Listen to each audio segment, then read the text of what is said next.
Alright guys, let's talk about Once Human. Alright, so a lot of stuff is going around right now about how Once Human is okay, but the seasonal wipe is a problem for a lot of people, and I want to explain why that should not be an issue and why I think this can work. I didn't necessarily like the idea, but the more I've played, there's some stuff I'm understanding, and I'm making this video here because I don't have a YouTube channel that I make content like this on. I've mainly been on TikTok. I have a lot going on right now.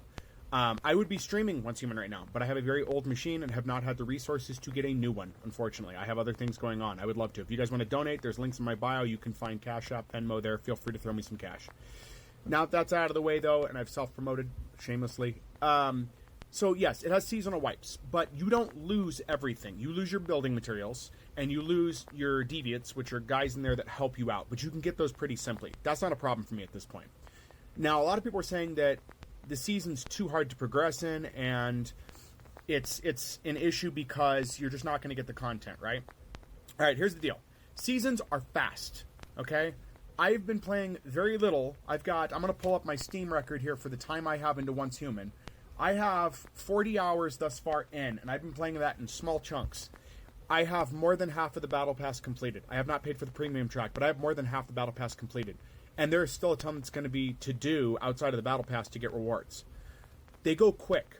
Please keep in mind, this is a game designed for a foreign market where they're limited on how much time they can play. From what I understand, in China, you get 4 hours and then you're cut off. So this game has a very quick play style to it, meaning you can grind hours if you want, and if you do, you can do very well. A lot of people have played this game as their main, doing 8 hours a day, and they are tearing through.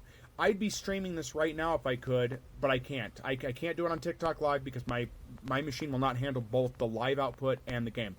That's partially because my machine is old, and also because the game is poorly optimized. They are working on that. Apparently in August they're working on a CPU optimization, but you're not losing any of the cosmetics you buy.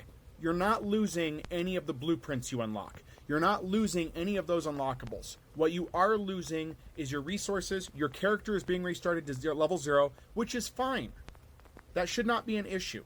The map will get Fog of War back. You're going to have to re-explore the map. Your story progress stays, though. What this does, people aren't getting this.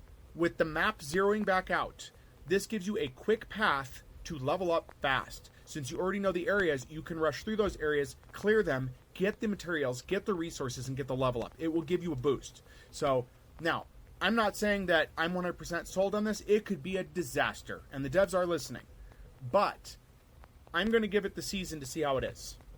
The Battle Pass is really fairly priced at $10 for what you're getting. It's only 60 levels, so it's not that bad. I do want some new clothing for my character. There are more expensive outfits you can buy. I don't like all of them, but they have a lot of variety, and it looks really good. I think this game has a chance to become something better than what it is now, but where it's at right now, it's great. I don't see a problem at all. If you have concerns, put them down below. I actively play this game. Again, I would be streaming it if I had a rig. I need about $2,000 for that. It's not happening right now, and I have other financial needs that have to be taken care of, so I'm probably not getting a rig anytime soon. But I would love to play this game live in front of an audience and get your guys' feedback on it, because it's beautifully crafted. It looks amazing. We're at that point, though, I said in another video, where games can look amazing because of Unity or Unreal. We're just at that point where even garbage can look amazing. This game, though, has a very nice gameplay loop to it. It is quick. I can complete missions really fast. I can get multiple quests done in an hour. I can get so much done.